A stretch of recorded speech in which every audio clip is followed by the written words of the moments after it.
What's up, folks? Guy McPherson here, founder of the Trauma Therapist Project and host of the Trauma Therapist Podcast. And as I adjust this camera here, excuse me. Last week, I was thinking a lot about my role in creating a community for new trauma healers and, my own process. And just as an aside, when I was in graduate school, I loved group process. And I think more and more about why I liked it is because it was an invitation. It was I felt it was a daring invitation to, step out, walk out on the cliff of who we are. And I think I was scared of that to a certain degree, but always invited it and encouraged it and welcomed it. And I loved, especially the group process teacher we had was amazing. I learned so much from her. And to what degree are you willing to, uncover or expose or release the essence of who you are when you're working with someone else, whether that be, especially working with someone who's been impacted by trauma, whether that be within the context of a therapeutic, as a therapist or a coach. And that whole ability, I think, is extremely significant within, when you're talking about trauma, when you're talking about healing trauma, when you're talking about working as a coach to help other people, period. And I think one of the reasons why this subject is so exciting to me is because it's been my journey of trying to, even though I've wanted to be daring in that way and really express my essence. And again, I'm not talking about in some crazy way or unethical way or irresponsible way, but in an authentic way. And of course, when you're talking about a therapeutic relationship or a coaching relationship, oftentimes those can look different. But who we are has to come out. Otherwise, you're stuck with this clinical hat. And believe me, I was there when I was, seeing clients in my training, and when I was working under a licensed clinician, I was there. And what happens with that place is it's a place where you act and you move and you intervene from knowledge, right? As opposed to your core, your heart, your essence. And that's, to me, is where the magic happens, in a sense. The healing process happens, in a sense. And it's what I'm trying to do one step at a time with my community. Someone emailed me yesterday regarding Trauma Therapist 2.0, and I'm not going to mention your name, but you know who you are. And they asked me a great question. They said, thanks so much for the program and so forth. Excuse me. And my goal, this person said, my goal is to figure out how to translate or to distill everything, all my non-clinical stuff, everything I'm learning in my non-clinical world into my work. And to me, that's the magic. That's the big question, because when those two things are separate, in a sense, there's an inefficiency, an ineffectiveness.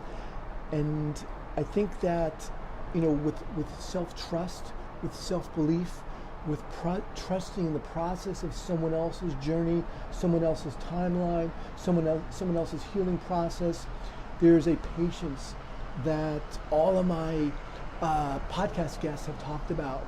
There's an ability to witness that all my podcast guests have talked about that I didn't know. And believe me, I'm not, presenting myself as an expert, but I think I am an expert on being on this journey You know, my podcast guests are the experts. You know, they're the ones who have all the experience in really how to you know, the interventions and the modalities. That's not what I talk about.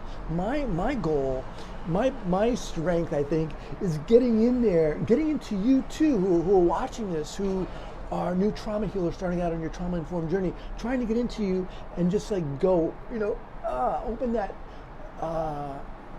that heart core, if you will, and hopefully providing, letting you see that there's value in that, and in that within the context of the work that you do. That's what it is. And to me, that's exciting, that's inspiring, and things clicked for me when there were a couple instances, and I talked about this, I think, yesterday or the day before in a private Facebook community, and even today is Wednesday. I launched a new podcast, and I talked somewhat about this. But things clicked for me when after my mom died a couple of years ago, and you know, I took some time off from work. I was working at a clinic in Northern California here in Contra Costa County. Amazing people there, and we were working, assessing and treating kids who were showing early signs of psychosis. And I remember I took about a week off, I think, maybe 10 days, after my mom died. I learned that my mom died at work, so I was just like, oh my God, it was crazy. And when I came back to work, I figured I was ready, you know. Just being at home was, you know, in one sense it was helpful, but in the other sense, there's, you know, your mind, there's nothing else to think about. So I went back to work, and I remember being in session with a client who started telling about their own experiences with a family member dying, unbeknownst to my own experience. And I just was like so flooded. I mean, it was like a wave. It was incredible. And to myself at that time, I realized, I said to myself, you know, I've got to get out of here. I can't do this work right now. And I did. I took some more time off.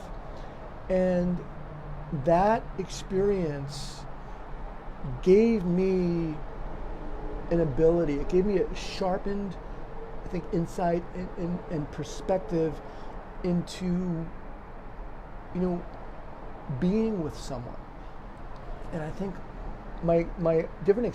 all my clinical experiences leading up to that, of course, helped. They might have even kind of supercharged it to, you know, led to this point. What I'm trying to say here is that I learned at that moment the power of, you know, one person, you, the clinician, the therapist, the coach, being able to be content with and to own who they are, and to be able to live that when you're working with someone else, and to trust in that, right? So that comes from self-trust, that comes from self-beliefs, that comes from trusting in the other person's ability to trust their own healing process and their own timeline. And when I was first starting out, I didn't get that. I didn't own that. I didn't believe that. I invested more time in, you know, and again, I've talked about this, you know, just getting all this knowledge into my head, trying to shove all this knowledge into my head, and learning all these things and modalities and interventions. And granted, of course, you know, you have to know those things, but until there's the authentic foundation, which involves you being able to trust who you are, and to trust that that's enough, right? To trust that that's enough. I think healing isn't going to come as easily. I think the therapeutic relationship, the coaching relationship, whatever that is, isn't going to be as fruitful as it could be. So, you know, getting back to that question that person asked me, you know, he said, my question is, you know, how can I kind of distill all the non-clinical stuff that I'm learning into my clinical work. And I think that for me, my answer is it not just takes time, but it takes being able to stand on that edge of daring to be who you are, and to trust that that's enough, and to trust that you have enough to give to the relationship, therapeutic relationship, coaching relationship. And that takes, I think, a lot of guts. For me, it took a lot of guts. It takes a lot of trust. Because depending on, and that's going to look different for each of us.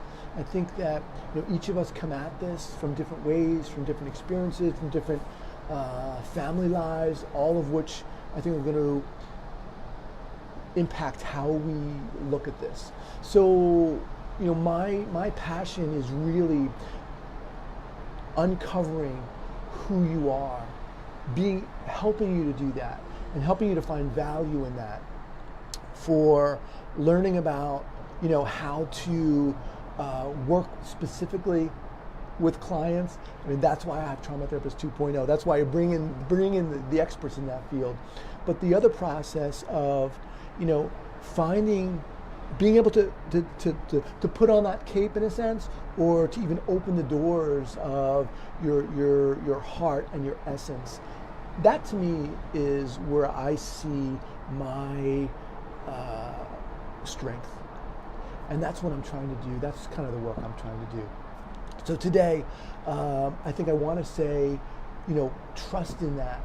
And again, that's the path that I'm working. It's something that I'm working on too. And I think it's why I'm doing this work, because it's getting to the point now where I'm just like, yeah, just trying to find that within my own self.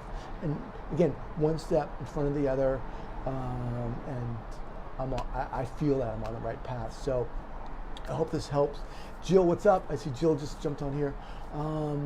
So that's what I want to say to you is, to what degree, how can you work at opening up that door to your essence, and trusting in that, trusting that that's enough to work with someone else.